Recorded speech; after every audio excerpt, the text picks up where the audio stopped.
Hello and welcome to the New Age Geek channel. If you're new here, building an inclusive space for people of all walks of life through the power of friendship, and tabletop role-playing games. Tonight we have Investigation Check, our regular, irregular interview show where we dive into the backstories of the creators you want to know about. Tonight we have Twitch partner, A-per performer, model, content creator consultant, the freckled goddess of the rose, Diana of the Rose. Hello, Diana. How you doing tonight? Hi, dude, way better after that intro. Oh my god. How are you? So why don't you go ahead and tell everyone, plug all the things you're doing, where can everyone find you? Oh man, well, basically everywhere. Quick rundown. I am at DianaOfTheRose on all platforms. I am primarily a TikToker, I guess, numbers-wise, but I'm also a long-form YouTuber. I'm a Twitch streamer, as mentioned. I am on Instagram, where I do some modeling every now and then. I'm now posting on Facebook, much to everyone's detriment. And yeah, I'm everywhere. Amazing. Your link tree is in the chat, so everyone can go ahead and follow you there. Diana, are you ready to dive into your geeky backstory? Yes, I'm stoked. Okay, so I need you to do me a favor. I need you to paint me a word picture. Take us back to little 4-pound, 9-ounce Diana, fresh out the womb. Talk to me. What was your first kind of experience, your first dive into the geek space? Was it a book? Was it a show? What? Oh, okay. This is a good one because when I was a kid, I actually could not play video games. I was not allowed to. Any sort of trading card games were also out. Anything to do with stereotypically masculine type stuff, right? My dad didn't want us girls, growing up to mess around with that. So when I was maybe 8 and onward, would sneak over to my neighbor's house and start watching him play like Assassin's Creed on his old 360 or something like that. I would watch him play Modern Warfare. I'd get into a little bit of zombies, not well, mind you. But I started to kind of very slowly dip my toe into these fantasy worlds, and then eventually I raised enough money of my own to buy a used Xbox from like some 5th grader when I was 12, and I got a copy of Skyrim. And my dad, in his infinite wisdom, didn't think that controllers style games counted. He only thought video games counted as like computer games, I guess. I don't know what he was thinking there. Okay. PC gamer for life. Okay. Yeah, I know. My tower is ginormous. If only you could see it now. But yeah, so then I kind of got into actually playing the games myself and owning them myself. And then from there, it kind of spiraled into all of this. So do you remember like what that first hook was in you where you're like, oh, I love this. This is something I really love? Oh, definitely watching the games that had like multiple choices. Okay. And having the choose your own adventure style thing. Because I was a huge reader growing up, in the absence of video games and things like that. That's all I could really do. And I was such a huge fan of those choose your own adventure, like Goosebumps style books, the actual like choose your own adventure series, things like that. And so when I saw it kind of played out visually in video games, especially Assassin's Creed, like I mentioned before, I would go over and see my neighbor and see if he decided to like murk these people or exactly what choices he wanted to make and things like that. It was fun. It was cool to see, and I liked the thought of being at the helm of that sort of stuff. Okay. So what you said, around 8 years old was when you got your first system? I would have been 12. 12? I remember buying it off of like my little sibling's like grade school friend. Okay. What kind of about Skyrim did you feel like was the game you wanted to start with? Like, what made you want to dive into that world? Ooh, I always love a world that has a lot of like immersion when it comes to the lore of the gods. And I know the Elder Scrolls games in particular have a really solid amount of that. Not as much as you would expect, but like when you really dive into the lore of how the different gods rose and fall, and the fact that you can talk to them and pick up their legendary artifacts and things like that, I was just such a huge fan. And then also fantasy games have always been more of my thing. I'm not really much for modern type settings in tabletops or video games really either. Anything like that. So I just liked fantasy, I guess. And dragons are always cool. Okay. Do you find yourself like pulling from lessons you learned as an early gamer into the worlds you tell now and the stories you tell? So, but it's hard to pin down exactly how. I mean, everything is just an iteration of everything else, right? And so I always think about like potential quest hooks and games that I run and worlds that I build, and try and think about how to kind of like take old video games, throw a new, coat of paint on them, and then make it into a thing for whatever I'm running. It's hard to pin exact examples, though. Do you find yourself like making sure your gods are well fleshed out? considering that was something that pulled you in. Yeah, it was actually the first thing that I world built for my custom D&D world, Celestion, was I sat down and I made I think it's now 116 or 117 page document that goes over all the gods and like Wow. who they're gods of, how how the exact mechanics of apotheosis and things like that. And so that was legit the first thing that I built because it was just so much fun to think about. I don't know, I like putting things in boxes, and so having gods that had specific, spheres of control and specific like, niches. Hmm. I found it just really easy to do and really fun. Well, So what part, like, how do you decide? I'm sorry, I shook my camera there. How do you decide, like, what kind of spheres of influence to give your gods? Is it something like, are you pulling dice or what are you doing there?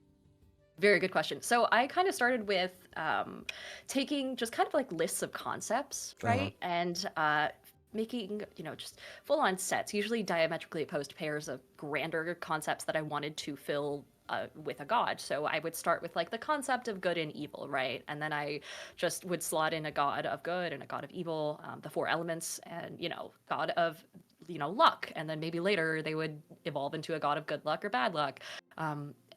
And then it would just kind of like trickle down and get more and more specific. Then I started involving my audience. So on Twitch streams, sometimes if we did enough like fundraising for charity, people could be a god in my campaign and choose what they wanted to be.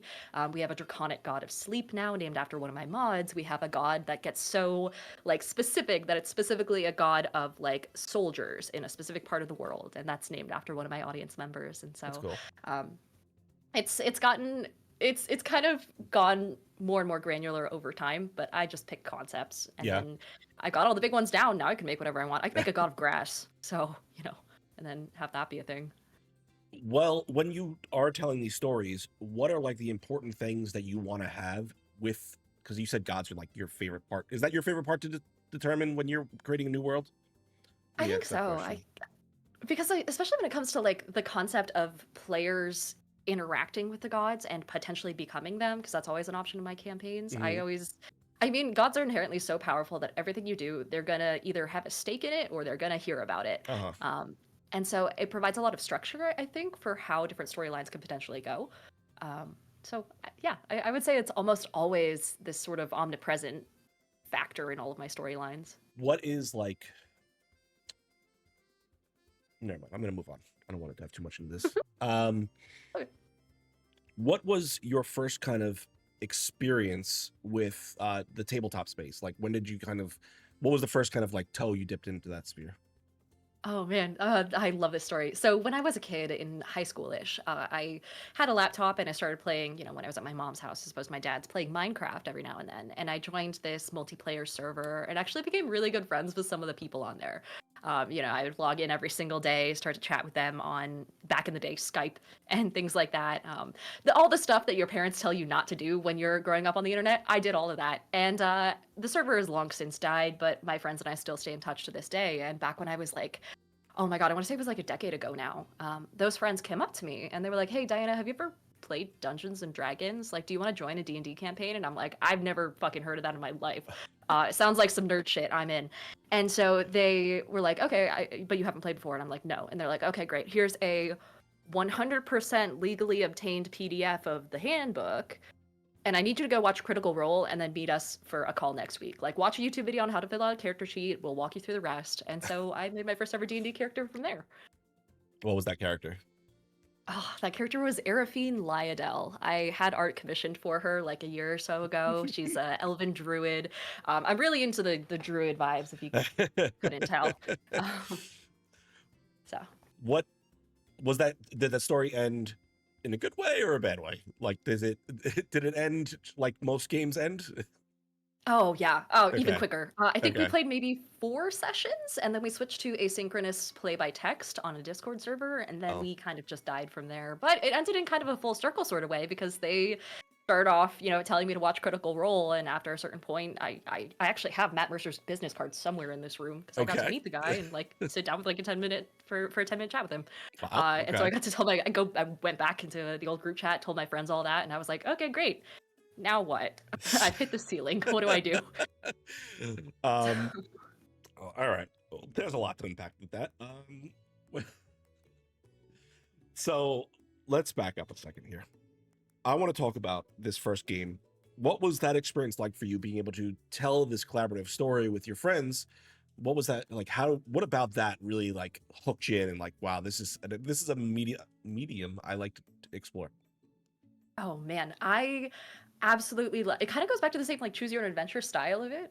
It started off with a mystery. There was a murder, and we had to investigate who had potentially done it.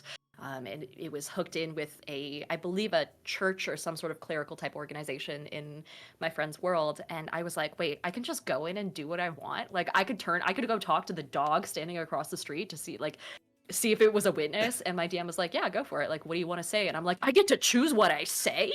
And so it was just like the instant ability to just do whatever I wanted was so much fun. And I don't know, it the whole concept of not having the visuals and having it all be theater of the mind was not a problem for me. I Mhm. just went right in for it. So it was good. Do you find yourself telling stories or playing in stories more often now? Nowadays, playing. I Playing. used to DM more often. I still prefer DMing more. Okay. It's like a control thing, I guess. I don't know. So even in my spare time, I do a lot of world building and whatnot, and Mhm. I really want to DM more, but obviously scheduling. Yeah, yeah. But nowadays, people want me on their shows, so most of the games I have are one shots for charity events or for streams or things like that for friends. Almost everything I do is on camera. I think I have one home game that I run on Thursday nights, but beyond that, it's not that I run, that I take part in, I guess. Okay. So I'm definitely a player Yeah. nowadays. Do you enjoy because you said choose your own adventure was kind of like your main draw for reading back in the day, or at least your main enjoyment in reading. Do you find yourself wanting to play in those stories, or I know you already said you prefer DMing, but like, what is it about the? I told you got me nervous, Diana. Right.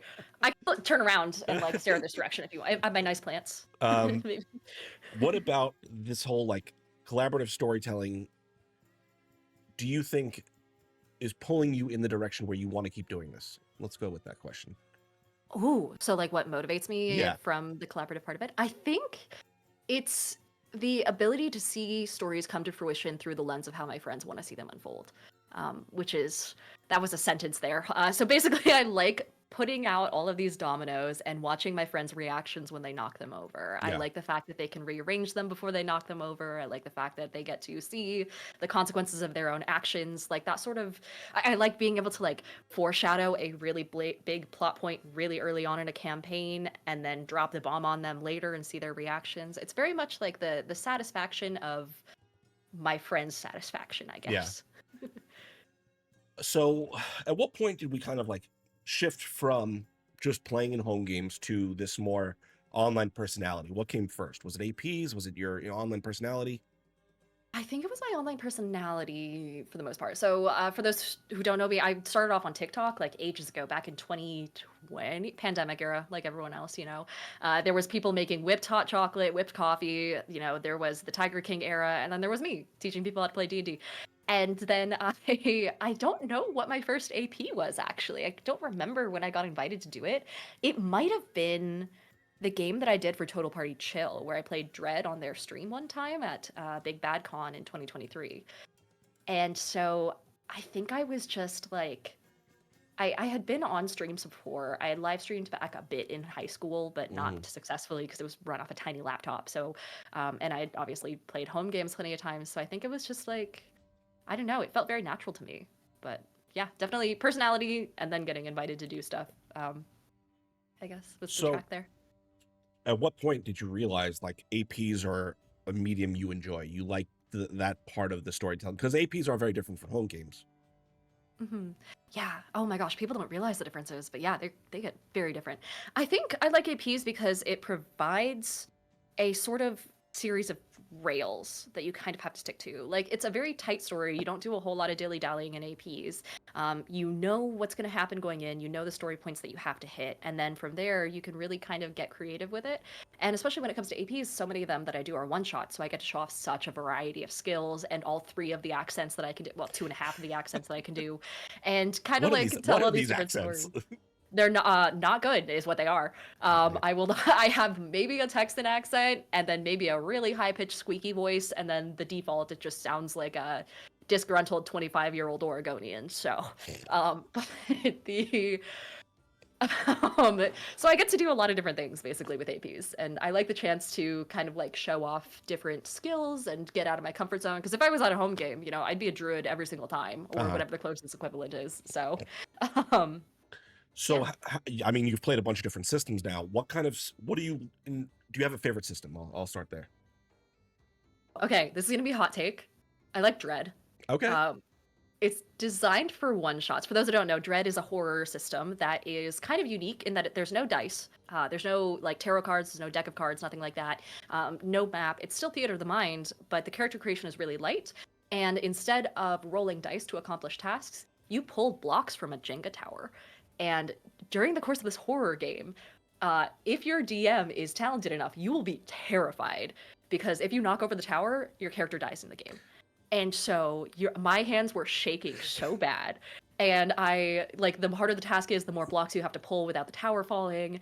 At one point, I was like in charge of getting the MacGuffin, and I had to pull like 5 to 7 blocks, I think.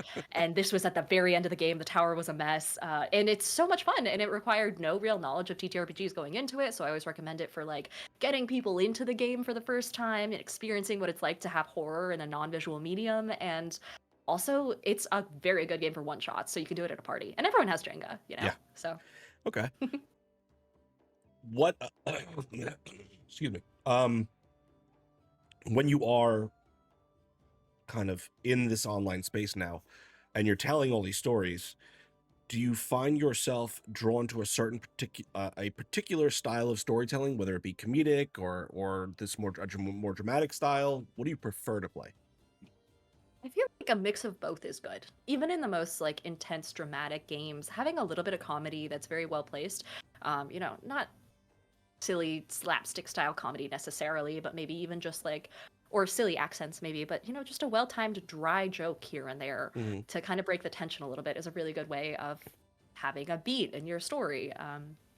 Honestly, I think yeah, I would have to say both. I do get a little messed up with strictly comedic stories that Mhm. tends to throw me off a little bit. Like if a game is wildly silly, I just can't get into it. Yeah. Um, so I would say maybe not too far on that end of the spectrum, but I have no preference. I'm down for anything. When's the last time you got the chance? Because you do a lot of one shots. You said, when's the last time you got to tell a long form story in the online space? Ooh. Oh man. I don't think I have. Is it something you'd be interested in? Usually sorry. Oh Is yes. So I've got one coming up soon. It's on Madaloon's channel, Maddaloon. Good old Maddie. She's fantastic. One of my closest friends in the space, and she is going to be hosting a game of Chains of Asmodeus, which is kind of okay. like a third party. Yeah, it's going to be so much fun. It's a little bit more mature. I Yeah. get to show off a lot bloodier of a story than I normally get to, and that will be a full length campaign, so at least 20 Awesome. episodes, Awesome. which will be fun because I like long form campaigns. I like the ability to, especially when it comes to APs, I like having the chance to really foreshadow things, like Yeah. seed really important, throwaway bits of dialogue at the very first couple episodes, and then having a big reveal later on that makes people want to go back and look at the first episodes and like, have that Yeah. wow moment of, oh my God, the whole time. So I'm Are you excited for running this that. game? I'm gonna be a player in it. Oh, I okay. Awesome. play it's D&D 5e, so it'll be I'm gonna be a cleric, a little grave cleric of Kellam Okay. stuck in the house. So Okay. All should be right. fun. So let's move forward in the time clock here a little bit. You're everywhere. You're doing everything. You're wildly successful. I'm sure that's come with a tremendous amount of hard work. So what is that process been like for you to go from some high schooler, you said is when you got started, just trying to make content to where you are now? Like at what point did you realize this is something I can do, and you felt like you hit a niche? And like describe what that journey was like for us. Oh man. I mean, especially starting off in content and especially short form content when it was just getting its legs, a lot of it was just throwing shit at a wall and seeing what stuck.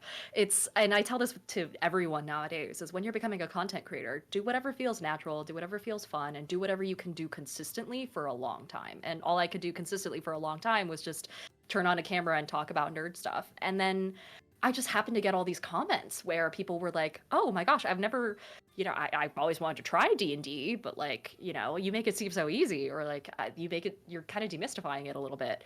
And so I kind of just kept doing that. I didn't realize that there was kind of that gap in knowledge, especially for short form, because up until then it had been like 30-minute tutorials on how to fill out a character sheet on YouTube, and the modern audience doesn't really have time for that nowadays, or it seems really intimidating. And this is me just popping in being like, hey, wouldn't it be really cool if you did this in Dungeons and Dragons, or check out this game that I just found, you guys. And then I leave again.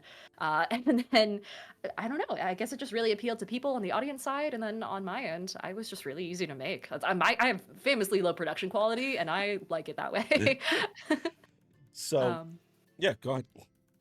I mean, yeah, from there, it just kind of spiraled outward into everything else. Once they started cross posting, then Instagram started popping off. I posted on YouTube once Shorts got a little bit better. And then I was invited to creator communities and like specialized coaching sessions for all these different platforms. Twitch actually kind of headhunted me a little bit. They used to have this thing called the Accelerator Program, where they would take content creators from especially TikTok and then pay them a lot of money. No wonder this program's axed now, to come over and start streaming on Twitch. And they wanted a lot of like non-gaming content on the platform, and so they were like, hey, come join us. And then they gave me a bunch of coaching on how to make my channel there better, and then I did the same thing for YouTube. I applied to a program and got in, where I got 8 weeks of coaching on how to be a better YouTuber. Jeez. And now I'm doing the same thing with Instagram, where Instagram invited me to come learn with them and have a proper like channel manager. And so it's been wild. I'm in a like 3 diversity programs and creator programs for TikTok as well. Things got wild there when TikTok was about to go down, but now that it's back, we're good. We're back. Yeah. So I couldn't have done it without like insights from the platforms themselves, I would say. And now I turn around and I try and give those insights to my mutuals, at the very least, my followers sometimes, tell them what they can do to kind of get going.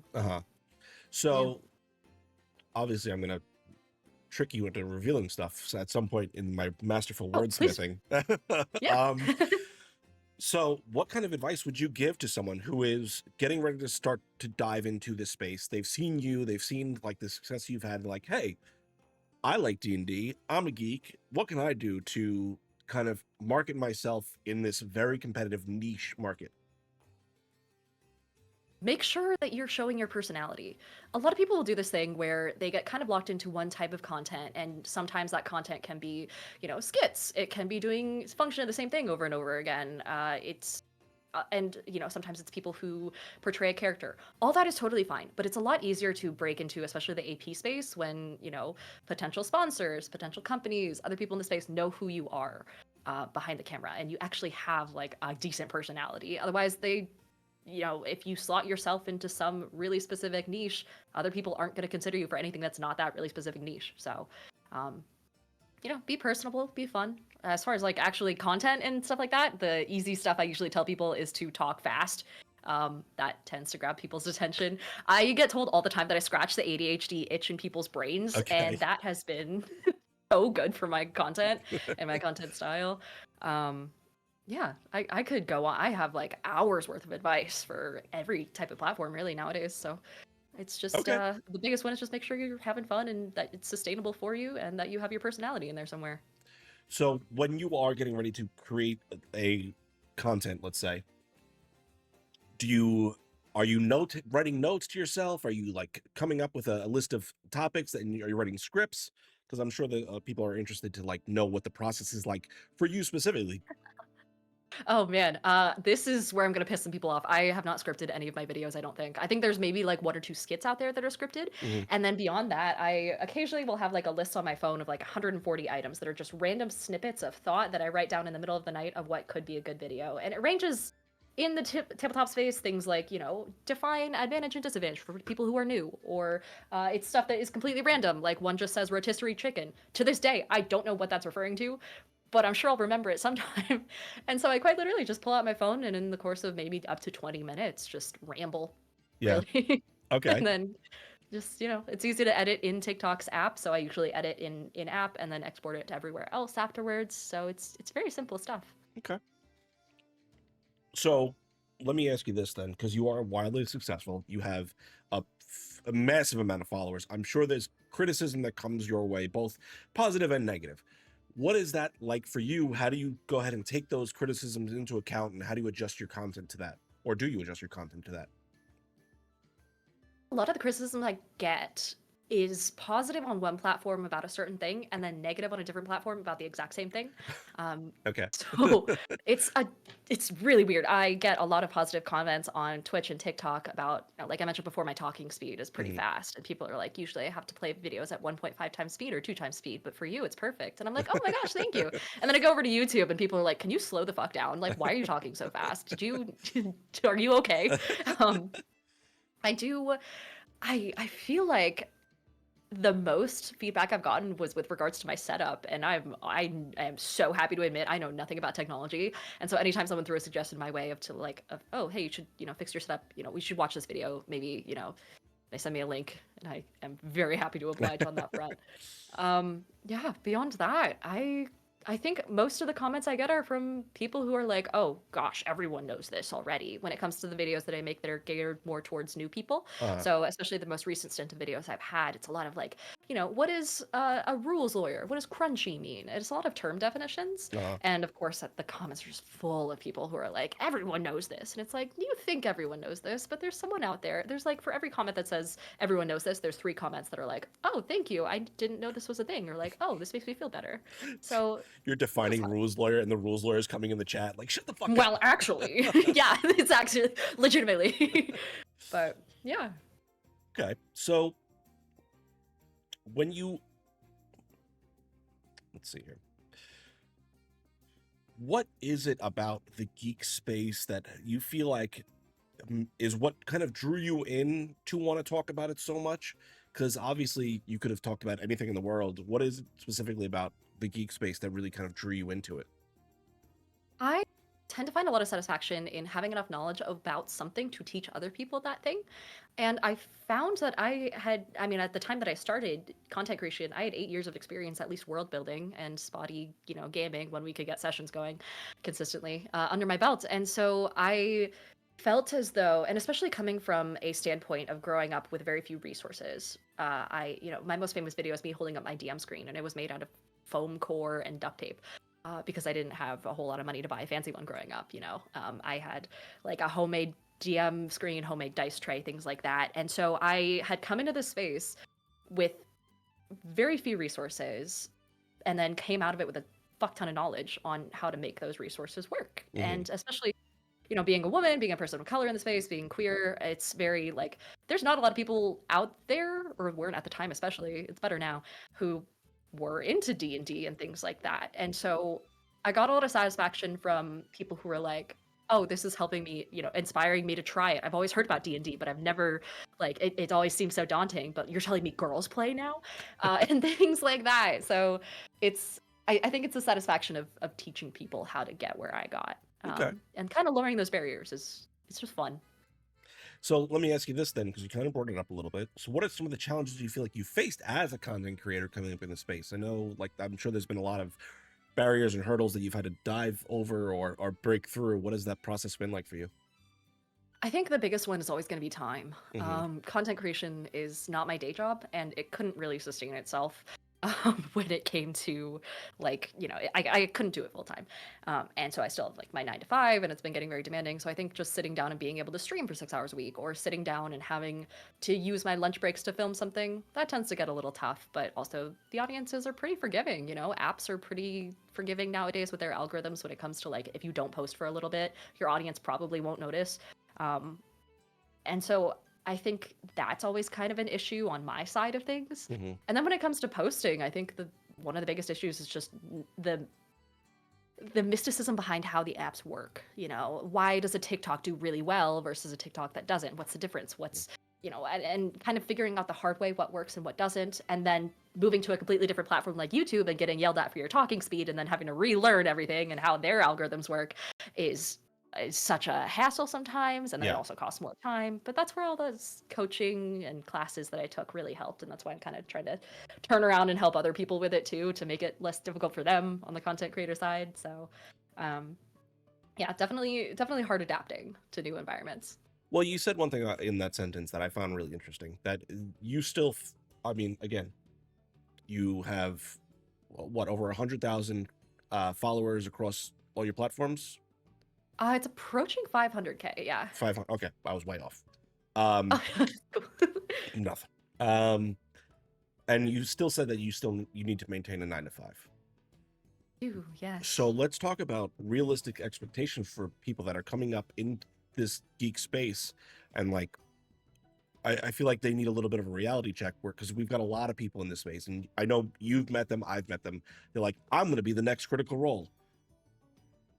Very unlikely, almost impossible. And you are someone who is killing it in the space, and you still find the need to kind of do this 9 to 5.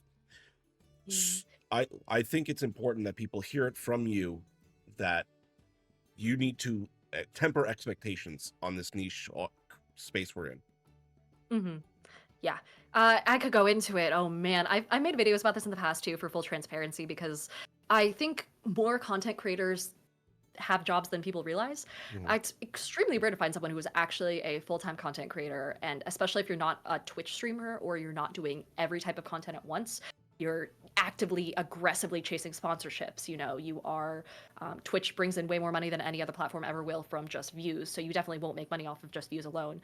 When it comes to actual plays, a lot of people are, working from small studios, and they don't often have the budget for hiring you based on appearance fees and things like that.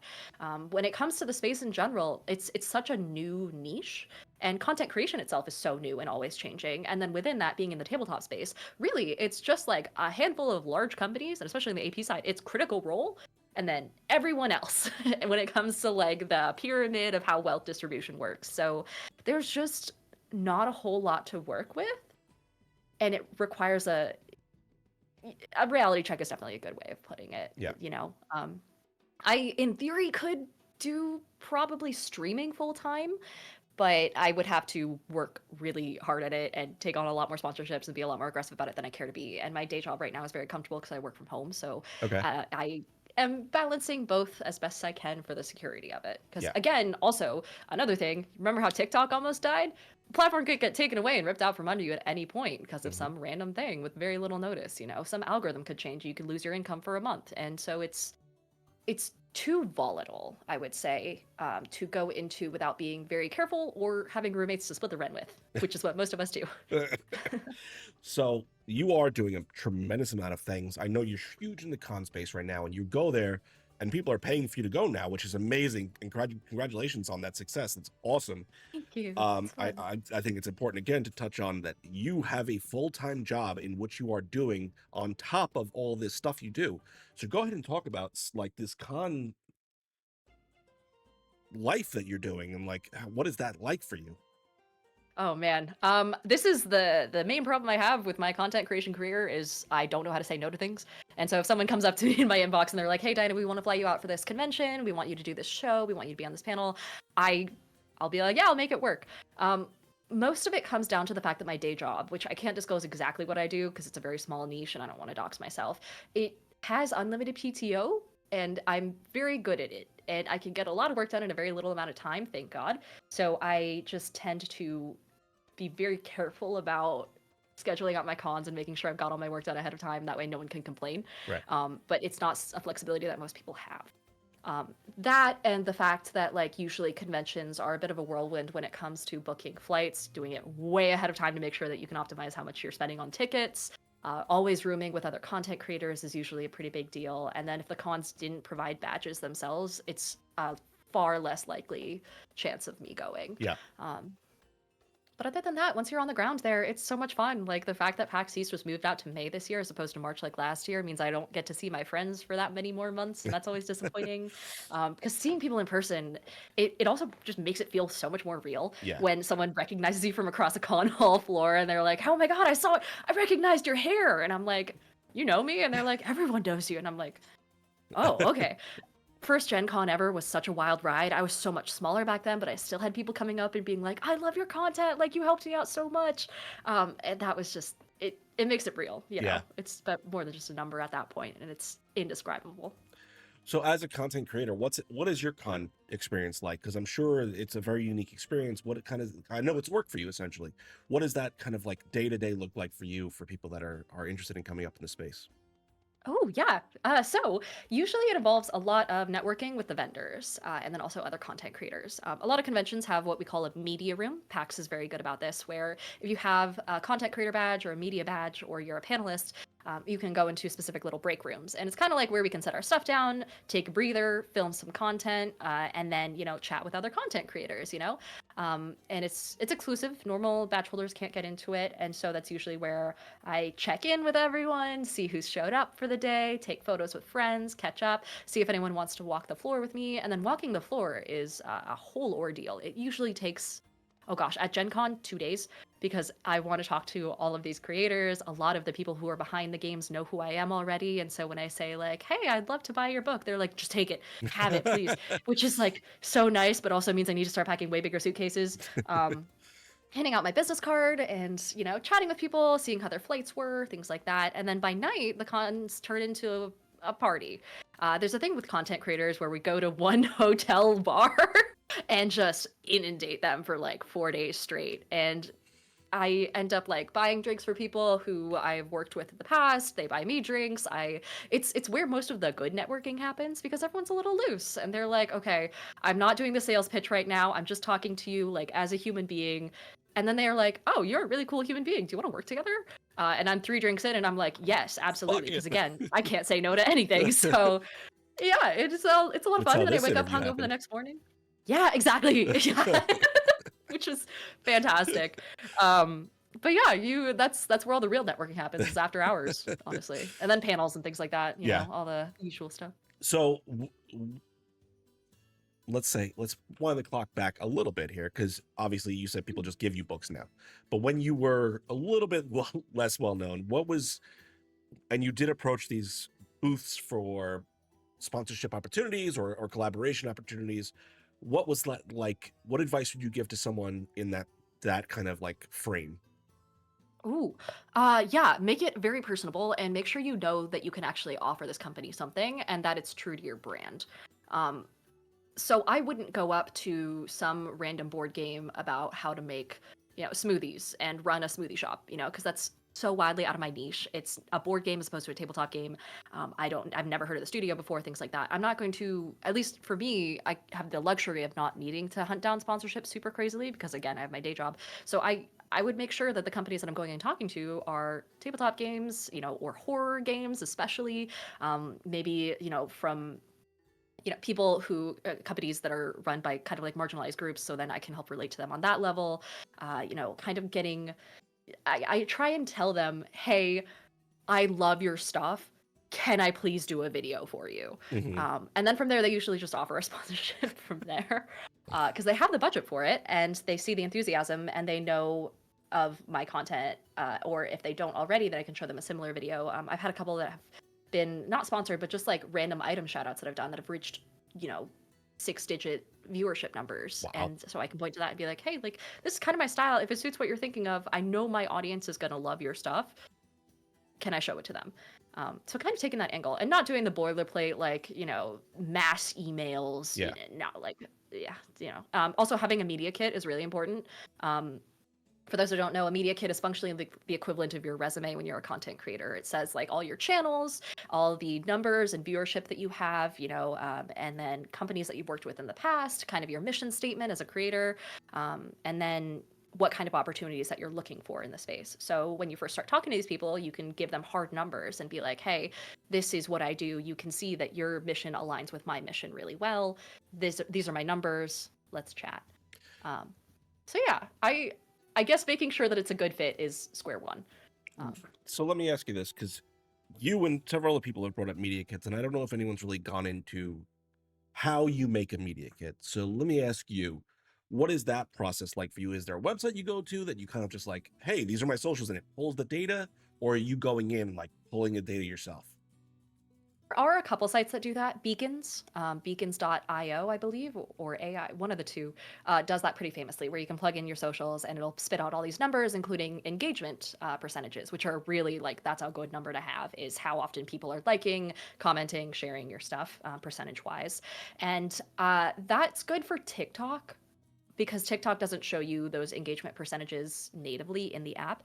But for everything else, I go in and pull the numbers myself. So for Twitch, I do it myself because Twitch's analytics are fantastic. Same with YouTube, and same with Instagram. So it's and then I usually take those numbers and I plug them into what I've essentially made into like a Canva template. And I make sure I note the month and the year that the data was aggregated and when I last updated it. And then I just go in and update it, like, before every new opportunity, and then attach it as my little email to whoever I'm sending it to. So. Okay. Now, let me see. What do I want to ask you? You're just such a wealth of information. I don't really know what to I know, I ask get you. this a lot. God. Sorry. Let's talk about what you're doing now. I want to know all about what's going on with Diana right now. I know you've recently started a podcast, you said, right? I did, yes. As of last week, the first episode of Worlds Apart came out. If you guys want to check it out, it's at Worlds Apart TTRPG on all platforms. It's mostly a YouTube podcast. So we have a video version. Of course, it's on Spotify and Apple Music and everything as well. But it's basically me and my friend Odin, very relaxed style, just sitting down and improvising a whole world from scratch. And then when we finish a certain area, we then run a one-shot for our content creator friends in the world. So it's very freeform. It's not super... I'm not teaching you how to world build necessarily, but I'm talking through the steps as I do them, and we are bouncing ideas off of each other. We're iterating on it as we go, creating NPCs, creating potential plot lines, and then the audience who tunes in for the AP can go back and see, behind the curtain and have been there for the experience of building it. So it's bi-weekly, once every 2 weeks. It's been fun, although I will say recording with someone who's Australian does run into time zone issues. So beyond that, it's been an absolute blast. And it's very relaxed. Like, we're not even monetizing it. It's just for funsies. Yeah. And that's on your link tree? Yeah, it should be there now. Okay. And then Worlds Apart, TTRPG. It should be like posted at a couple places, hopefully. Okay. So what went into that? Like, what was the kind of like the desire to start this podcast? What kind of made you want to do that? It was all Odie's idea, actually. Odin's son, my co-host, he has been wanting to do something like this for a while to kind of step back into the tabletop space. And he just Snapchatted me one day and he's like, "Hey, Diana, do you want to build a world and like record it and then run games in it?" And I was like, "Yeah, sure." Again, I say yes to everything. So I got roped in and now I'm here. It was very simple. Okay. So what else are you kind of doing? I know you're in a ton of one-shots. You're appearing everywhere. What is kind of some upcoming projects you have going on? The biggest one would be that AP from earlier. I mentioned it before. It's going to be a Chains of Asmodeus playthrough on Maddie's channel, Maddaloon. Maddie's an amazing GM, incredibly talented. I'm excited to be at her table, but also the character I've created is one I've been wanting to play for a while. And oh my god, audience, you are going to love this character. She's so likable, got a lot of secrets. It's going to be so much fun. I've been wanting to play this character for so long, so I'm stoked for that. And then beyond that, it's mostly a smattering of one-shots and conventions. I'm hopefully going to be on some more panels this year, traveling all over the States, traveling to Australia for PAX Australia this year. So anyone who's not across the pond, across the other pond, across the larger pond, hopefully I'll be able to see you there. And then, a lot of travel. It's still early, con season just kicked off recently with Magic Con Chicago, which unfortunately I wasn't there for. But if anything, I think hopefully in the future, I want to get more into diversity of games, stepping out of D&D a little bit, learning more about some other horror games out there and other offerings, and kind of getting people into the indie game side of things. Is there like a game that you haven't played yet that you're really like looking forward to getting into? Cult. I am so famously a huge fan of horror and tabletop games, and Cult is spelled Kult, Cult Divinity Lost. It's in a second edition right now, and there's a Kickstarter that you do not want to know how much money I spent on that Kickstarter to have like some new supplements come out and things like that. And it touches on a lot. It's like one of those games where by default, as written, it is got such mature content in it that you would not be able to put it in an AP and no one would sponsor it. So it's something I would keep as a home game type thing unless I strip it down a lot. But it's extremely mature in its descriptions, in its like content, and I think its capability to be mature means it could touch on a lot of things that people don't normally get to touch on. Things like mental health, on the extreme side of mental health, things, hardships that people don't normally cover. I think it has potential to explore those. And also, again, I just like horror, so I think being able to describe really fucked up monsters is fun. So what about the horror genre? And like, there's two parts of this that I want to ask. There's the first part, what part of the horror genre do you really seem to like What about that draws you so much into it? Oh, oh man. Um, so backstory wise, okay, I'm trying to think about like how deep I want to go into this. Backstory wise, I can't stand horror as a human being. I cannot watch horror movies. I cannot do horror TV shows, and anything that has like, because I have a phobia of loud sounds, especially spikes in sounds, and so a lot of horror movies tend to have those sort of accompanying jump scares. Horror games can't do them, and so I was fascinated with the concept of horror books and horror tabletop games because of the theater of the mind aspect, and I want to really dig deep into how people can take what is normally a really visual, really audio heavy medium to scare people with and then convert it into theater of the mind. I want to study, like, instead of watching horror movies growing up, I would read the scripts and see how the monsters were described. And then because then I avoid the jump scares and I still can, understand the reference to Saw 2 when someone drops it in conversation or whatever. And so I really want to get really good at scaring people without using visuals or sound, I guess. Why do you like scaring people? What's wrong with you, Diana? You're an evil I'm just, person. yeah, you can tell by looking at me. Everyone thinks you're all this fucking sweetheart. You're just evil. Just trying to scare It's people. just fun. It's like an accomplishment, I feel like when you can. Oh my gosh, I once ran a D&D game where I morphed one of the creatures. Oh my god, there was a podcast out about it. I described it once. It was a flying horror from the Ravnica setting, and I reskinned it to look way more gory and messed up, and then ran it for my characters as part of like a mini boss battle. And they told me that they had nightmares afterwards. So I want to ride that high. Okay. And also you talked about some of like the psychological horror bits and how you can dive into that sort of thing. What is it about being able to tell these difficult stories, I think is the way I'm going to word that you find enjoyable, even if it's not for the AP space, but being able to go in and tell these really deep, emotional, difficult stories? What do you find so much pleasurable about that? AP space, it for sure could be inspiring for people to see kind of like see themselves reflected in the stories that are being told, even if it's through metaphor, even if it's through, a fantasy world where everyone is an elf as opposed to like someone actually going through stuff. Obviously it's that like diversity of stories that is really important for the audience to see. And then also on the personal side, there have been studies that have been done, and Geek Therapeutics is fantastic about this. If you ever see them at a con, please go say hi.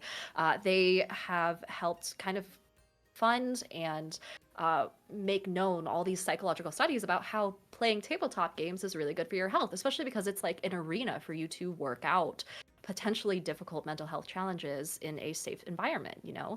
Stories of trans people playing as a character who doesn't match their gender assigned at birth, and being able to kind of like experiment with that a little bit, try it on. People who have confronted boss battles and defeated them, and the boss battle is in some way some metaphor for some actual struggle that they've had in their real life. And so it has all these such strong positive mental health outcomes, which is why I want to get people more into it, which is why I do what I do, and why my content is so beginner friendly, is because it could, in a butterfly effect sort of way, save lives. Mm-hmm. So I want to dive a little bit into that, but if it's not something you want to talk about, or we can just move on. I'm sure, being this public facing figure, there's been tons of mental stresses on this in being in the space. How do you as a person kind of go ahead and handle those day-to-day things, or like, because I'm sure there's ups and downs to being this public person. What has that like been for you? Oh man, there have definitely been struggles, especially because when it comes to such a small space, people's reputation is everything. Mm-hmm. And I have had, again, without going into details or anything, because I've yet to hear. I've heard a lot of rumors and stuff about myself, and I've yet to hear one that's true. Yeah.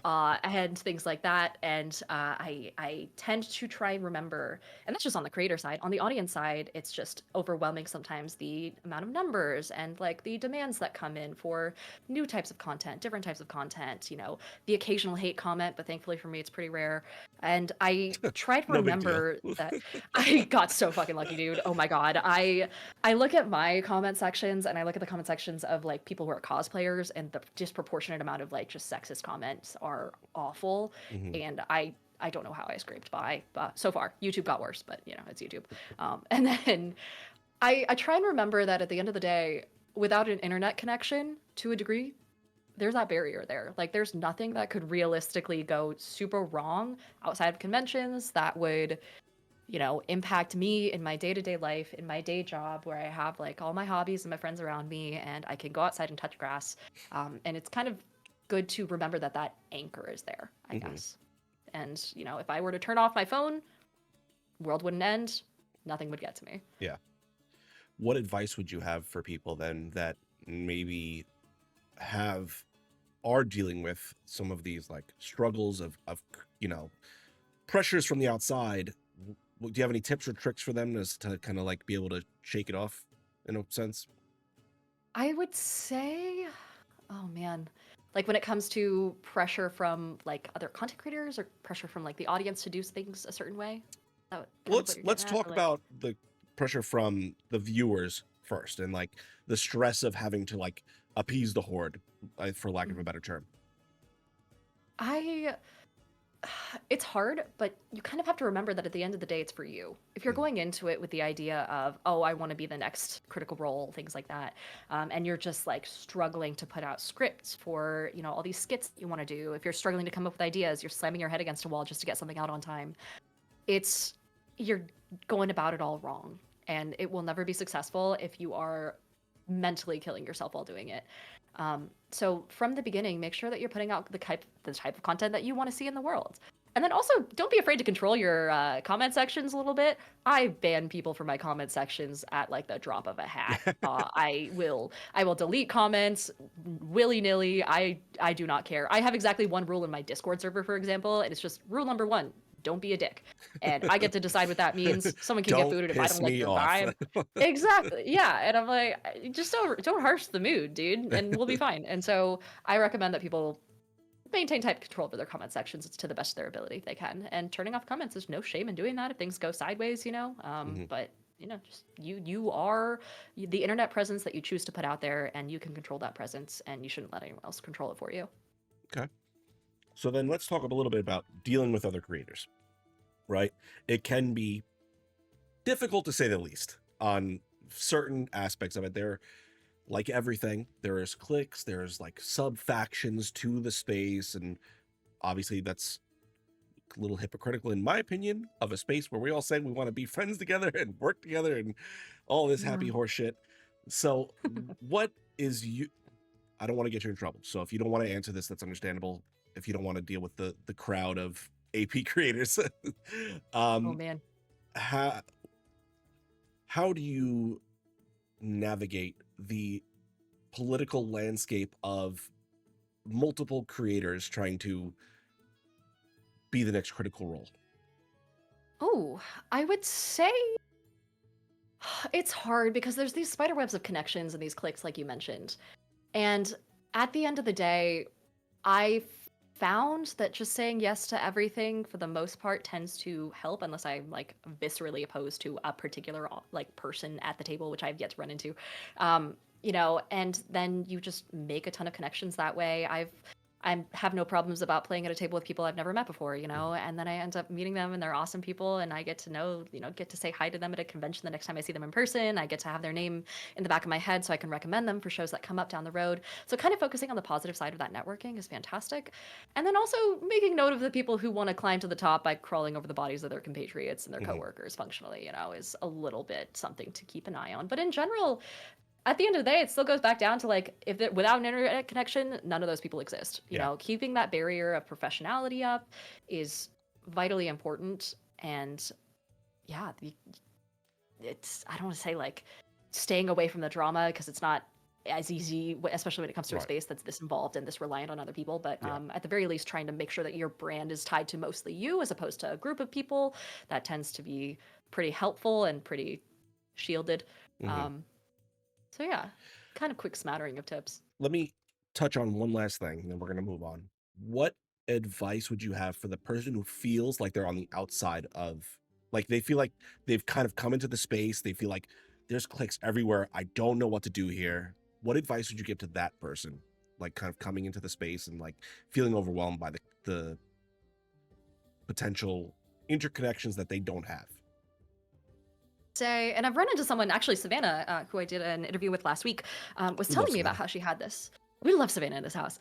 She was just a fan of all these content creators for the longest time, and she answered the casting call for Castleton and got thrown in with all of a sudden like 100 content creators. So she was role playing with day in and day out, and like she had skyrocketed so fast into being at a table with people that she had previously idolized. So I think it's as simple as answering casting calls, saying hi to people, not being afraid to come up to someone and tell them, "Hey, I like your stuff." Introducing yourself, not sales pitch style. You don't want to tell them what you do unless, it comes up naturally, but like just a couple introductions here and there. The content creator space is so small that Yeah. like we see the same faces all the time. Someone will remember you, someone will know you, and by the time you meet them the second time, they might have something for you, an opportunity, or they might, if you express an interest offhandedly in conversation at a hotel bar sometime in a certain genre of gaming, then someone else might be like, hey, I have a connection at this company who does this sort of game. Tell them I said, shoot them an email, here's their card, tell them I said hi, Mhm. that sort of thing. It's a very small space. You kind of just have to pull the trigger and not be afraid to say hello. Yeah.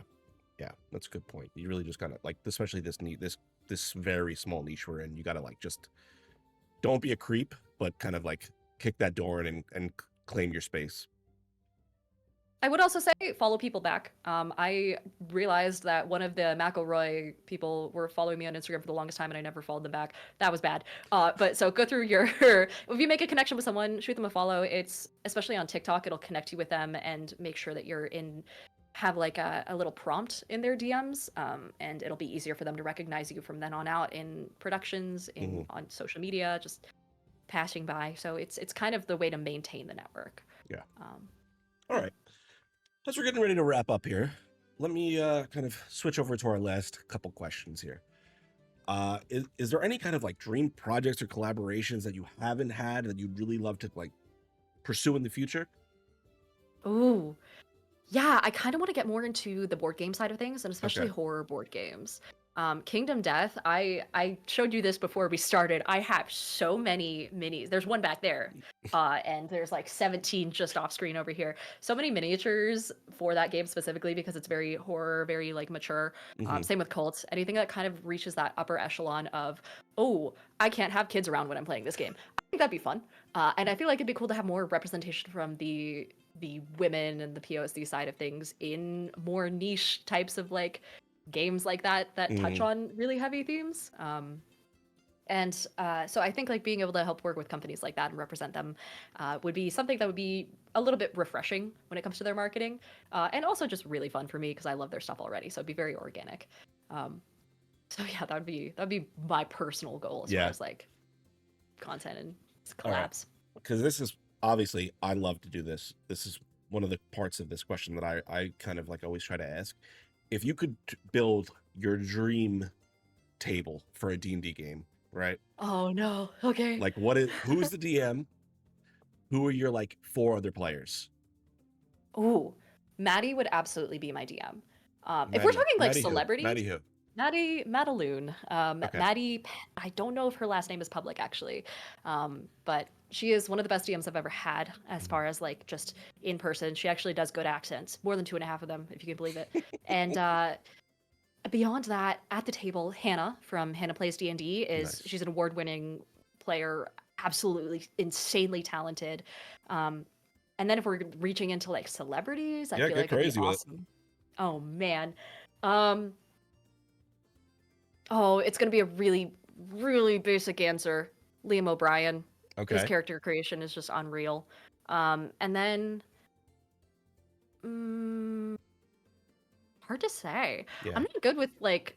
I feel like I mentioned this once on a podcast before, but I listen to the Basement Yard quite a bit. Yeah. Lovely podcast, Love hilarious. love Those two Joe. guys, yeah, right. They mentioned at one point that they want to get into D&D, and I was like, I almost like shot their like agent an email. I was like, they would be fantastic at it. I think they would love it if they Yeah. tried it. And also just like that little bit of humor sprinkled in. I feel like if they gave it a shot, they would like it. Yeah. So That'd be the fun. base. All right. So I want to kind of touch on this a little bit. What has been like a critical turning point or my fucking tongue isn't working anymore. What has been like a pivotal moment or turning point at ease? All right. Great. Keep that coming to your brain.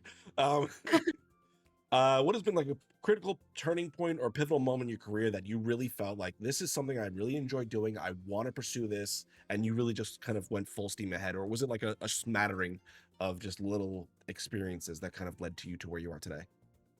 Oh, oh man, I think my first ever panel would be a pretty big, solid turning point. I mean, anytime I step foot into a new like content creation sphere, so when I started Twitch streaming, that was a huge turning point as well.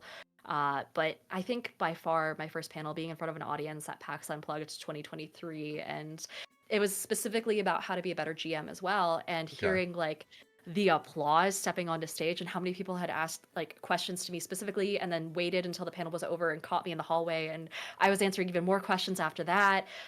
It was just so like humbling but also really exciting at the same time to see that Mhm. I could that people wanted to hear what I had to say. And from there it was a lot more I don't know. I always knew from the comments and things like that that people wanted advice from me Mhm. and they enjoyed my content, but having it in person like that was it was game changing, I would say. Do And you it remember? definitely gave me new energy. Do you remember your big like advice piece during that?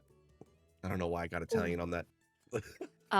No, I love it. I remember I talked about the fact that in Dungeons and Dragons, I give everyone a free common magic item at character creation, so Okay. that way they can around the campfire and things like that. It's just like something that doesn't have any combat value, you know, like a I don't know, like an infinite coffee mug or whatever, and they can sit around and share coffee around the campfire. A brand new party has a new talking point that's kind of interesting that could potentially lend to their backstory. You know, maybe the person who has the coffee mug is a really antsy librarian, and it's like, oh, that's why you're like that. Okay.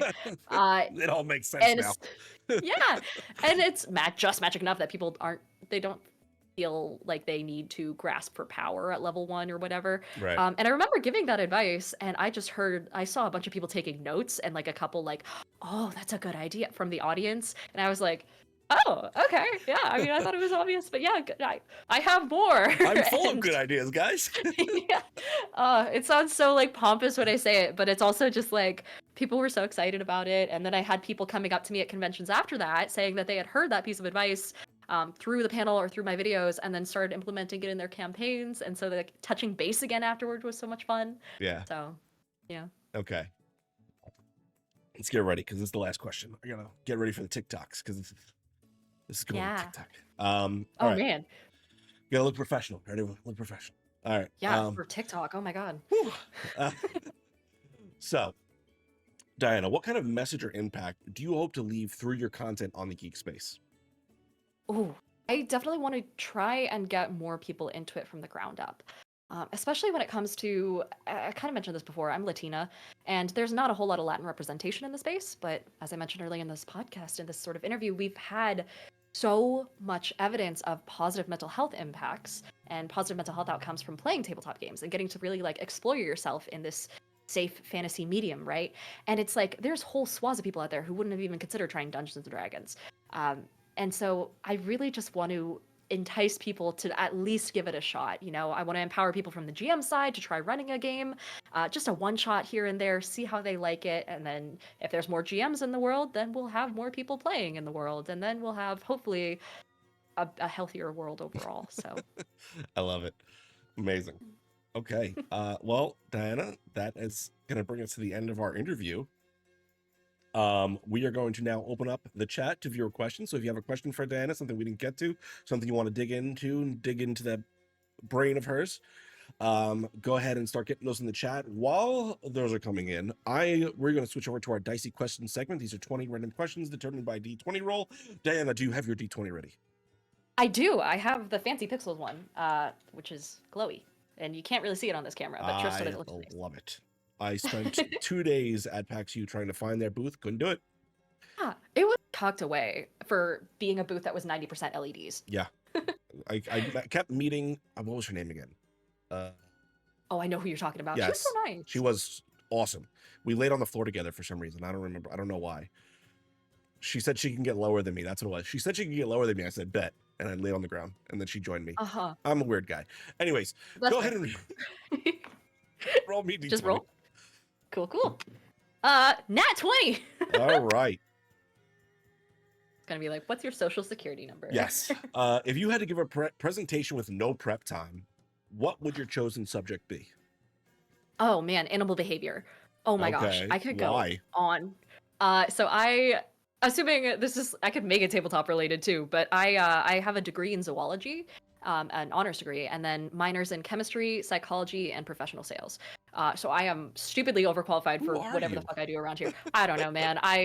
The degree was basically free too. I was on scholarships the whole time. They paid me to go to OSU.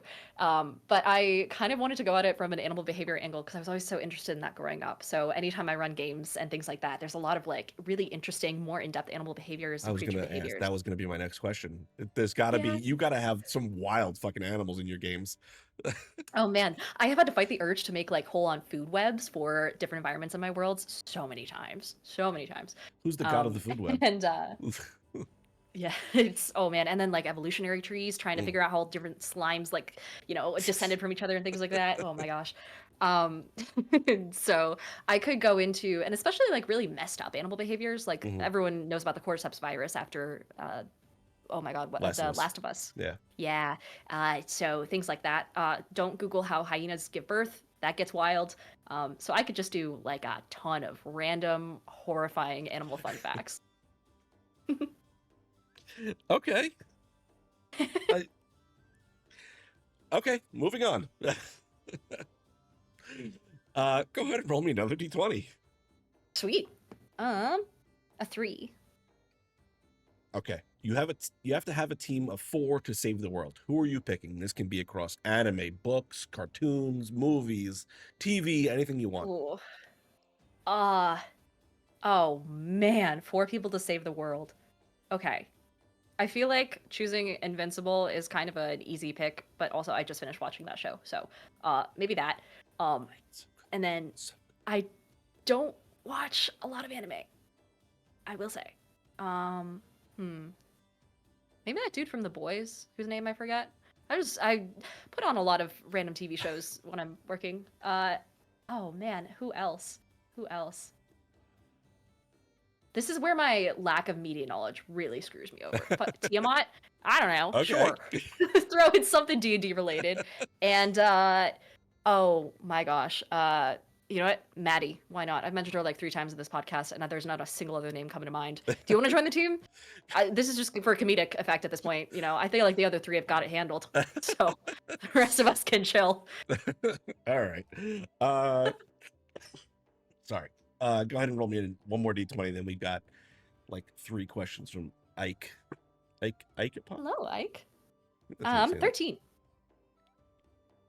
Ooh, okay. What is your favorite version or depiction of time travel? Oh. This is where my lack of media knowledge really starts to screw me over. I actually don't usually like time travel plots in Okay. things. I feel like they leave too many paradoxical questions, and it messes with me. I also haven't seen a lot of the classic stuff, so like, oh my gosh, what's the one with Back to the Future? that? That's the one. Yeah, I love how you knew that like instantly. Never seen it. I think I've seen the Jesus car in the Christ. wild, and I haven't seen the actual movie. It's on Netflix. Maybe it is. I think so. It was I'll last add it time to I my checked. list. Sick. But I watched Bill and Ted's something Excellent recently. Adventure. That's it. I'll go with that. I watch a lot of movies. So there's this game, this video game, mild side tangent. It's called like 5D chess with multiversal time traveler or some shit. Okay. Really long name. It's literally just chess, but every single time you make a move or your opponent makes a move, it like splits off into a potential timeline, and you're not just playing chess anymore on one board, you're now playing on 2 boards, and then the next time it's 3 boards, 4 boards. And then you can send your pawns and your, pieces back in time across timelines. So instead of moving it 1 space up on your current board, you can move it 1 space up on a board that happened 3 moves ago. And then it gets into this incredibly complicated tangled web. I barely know how to play chess, by the way. I opened that game and closed it within like 20 minutes on stream. Okay. I could not do it. Time Okay. travel's not my thing. Okay.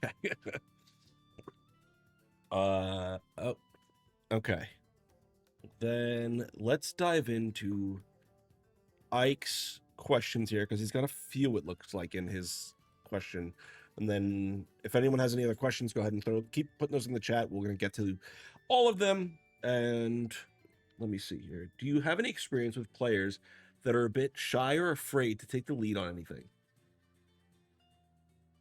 Oh, I would say when you're building a campaign around a party, try and make sure that everyone has at least one kind of main character quest. And so, or some connection or some information about the main plot that no one else in the party has. And that way, that character is kind of forced to take the spotlight at least once. For your particularly shy characters, I wouldn't have them, you don't want them to be the first arc of the story, but maybe like the second one. Or maybe when you run into an NPC in the game, it just happens to be, this shy character's old mentor or greatest enemy or something that gives them some knowledge where it is advantageous to the rest of the party that they specifically step up. Um, it's kind of catered to who your party member is and who this is as a person, because you obviously don't want to put them into a situation where they'd be uncomfortable. But also that's where safety tools and the ability for them to kind of like be like, hey, above the table, I don't want to do this right now. Give them space, but also give them a reason to shine. Mm-hmm. Okay. Is there any advice on things a DM or other players can do to try and get them more comfortable at the table? I.e., never wanting to take the lead in a conversation or encounter, always just asking other players to make all the decisions. Ooh, yeah, kind of the same thing. I would also make it, oh man. One thing that you can do as well, especially when it comes to like inter-party interactions and like, kind of getting people to take the lead in conversations, is every once in a while you can stop the campaign at a stopping point and do almost like a second session zero, where you have people fill out a little survey, right? And it'll be like, how's the campaign going so far? What do you want to see more of? What do you want to see less of? What are your hopes for this character? Like, what are your current goals? How can I help with that? What story beats do you want to hit? And then also asking what that party member can do to improve their relationship with everyone else in the party and to completely ruin their relationship with everyone else in the party. And that way you have some tools in your back pocket. You just keep that little slip of paper with you and you pull out those cards whenever you need to seed conflict, to seed like, these moments of togetherness and very much make it specific to what that player wants. Because as a DM, and I firmly believe this, you are catering to the players. Mm-hmm. It is your job to give them a good story, Yeah. and like give them the tools that they need to have fun and realize their character arcs, so build around them. Let me ask you this then. When on your session zero or session zeros you've been a part of, has there ever been any good questions that really felt like it triggered your like creative energies that you can maybe pass on? Oh man. I always try and ask people about, I mean, it's kind of like a leading sort of thing Yeah. where I have people submit to be their backstories ahead of time. And then any NPC that gets mentioned, I ask them about their relationship to that person. Oh, you had a mother who was a druid growing up and that's why you're a druid now. Like, how do you feel about that? Do you like it? Do you wish you hadn't grown up that way? How's your relationship with your mother now? How did other people perceive her? How does that compare to other people and how they perceive you? And kind of just like asking them, okay, how does that make you feel? How did that make you feel in the past? And what's your goal for this particular part of your backstory now? Those are the three things, past, present, and future, that you kind of want to hit on to have basically them write their story arcs for you. Yeah. Okay. This is from ABCDE F you me F you that. I'm not gonna say it. I don't know why I'm not gonna say it. ABCDE fuck me. I don't know why I was pretending like I can't curse on this channel. You said you could make a god of just about anything, but are there any types of themes or topics that you've chosen to stay away from? I feel like anything that would fall under a consent form, Yeah. usually there's no need to have an entire sect of people that is dedicated to just that thing. All the reds on my consent list? Yeah, let's make a god about that. A whole pantheon, yeah, right, of just, within reason, of course, like a god of murder and strife is obviously going to exist in every campaign and Right. things like that, but not if it's on someone's consent sheet, then poof, god doesn't Right. exist there. Yeah. That's kind of the obvious one. I would, again, go very granular with it. I could make a god that's dedicated to the scent of flower petals on the wind, and they're going to have basically no power, and they're going to be incredibly niche, and their name is going to be known by maybe 2 people across the entire world, but I'll do it, and I'll build out, like, what they look like and things like that. It's more of a creative exercise than anything. It's just an improv exercise, know? So, could do just about anything. What goes into when you are making these very niche gods, let's say, what goes into that for you? Like, what are the things that, like, when you are designing the niche god, like, ooh, I gotta make sure I get these things on the table so I feel this god? Oh yeah. So I have almost a template that I fill out. Okay. I have an anxiety disorder. I have OCPD, and so I have templates for everything. And the biggest thing that I have is their name, and then a subtitle. So, you know, some actual name like, oh my gosh, one of my mods is a draconic god of sleep, Cash Cow, god of dreams, and then their subtitle is like sovereign of sleep or something like that, something a little bit more artsy. I do have their alignment, and then I also have, because I build around D&D mostly, I have colors that represent that character, so silvers or purples or things like that. A chosen weapon for that character, so clerics of that faith can most often use that type of weapon, like Mm-hmm. a scythe, or if that god has, a divine weapon, like a singular thing that they're always seen on the battlefield with, then I'll make that weapon's description and name. The physical description of the god, the location of their home plane, and what that home plane kind of looks like, their little pocket dimension that they live in. The kind of structure of the hierarchy of their temple, so what the leaders are called, what the acolytes are called, the key materials and symbols that follow that god, so maybe they're represented by hummingbirds or onyx as a stone, things like that. So and then of course like some basic lore about the god itself, but I feel like that kind of takes care of itself more often than not. So Okay. I don't know why a pillow popped into my mind of the I think sleep it was dragon onyx. god. Yeah, I think I wrote in that there was like a ritual that they did, and my community helped me out with this one, where the god of sleep, like you sew in runes into your pillowcase, and I then love like infuse pillowcases with like lavender and things like that. it. All right, Diana. I think that is going to wrap us up for tonight. This has been Cool. amazing. Thank you so much for joining me. Unless anyone's got any other questions, which they can pop in while you go ahead and tell us all about all the amazing things you're doing. Where can people find you next? What Oh are you man. doing? Hi, if you didn't catch me earlier, my name is Diana Faye. I'm known as @DianaOfTheRose on all platforms. I am a Twitch partner and member of both the Latin Guild and Pride Guild. I'm a TikTok partner. Turns out that's a thing. They just don't advertise it that much. I am also posting quite frequently on Instagram, where I do some modeling every now and then. I am a YouTuber, so both long form and short form. And then I'm also a social media consultant, both for content creators and also new platforms. So that way they can cater to creators a little bit better and make our lives easier, and vice versa. I'm also a panelist. So if you go to conventions, especially tabletop ones, so for example, all of the PAXs, including PAX Australia this year, Gen Con, Too Many Games Con, I think is what it's called in Philadelphia. That's a new one for me. Some Comic Cons, I will be there, and most likely I will be hosting panels, teaching people how to get into the DM side of things, teaching people about content, networking, all that fun stuff. And then I'm also one of 2 hosts of Worlds Apart, which is a world building podcast where you can watch me and my friend Odin build a world from scratch right in front of your eyes and then run games in it. And then I'm an AP performer, but that goes, oh my God, the resume there is just so long. I'm not going to get into it. Is there any APs you're appearing on soon that people can check you out on? Yeah, so the one on Madaloon's channel, Maddaloon, and that's here on Twitch, and also on YouTube. It'll be showed after. We are doing a Chains of Asmodeus campaign, which is going to be starting halfway through March, I believe. Okay. It's on a Sunday, and it is a live stream campaign where it's the character that I am arguably the most proud of that I've ever made. So come check that out. And then beyond that, I'm going to be appearing here and there on different channels doing various APs, especially for charity. I've got one coming up, but I think the day is still being hammered out for that. And it's going to be a lovely little one-shot in April. Yeah, I don't know. I'm everywhere. Yeah, I love it. All right. Thank you so much, Diana. I think you can catch us next week on Investigation Check, where I do Cujo from Crit Hit Chronicles, I think is the name of. Oh, I love Cujo. So we're going to be diving into his geeky backstory. If that's all you've got, Diana, that's all I've got. Sweet. Awesome. This was fun. Awesome. Remember, we love you, geeks. Good night.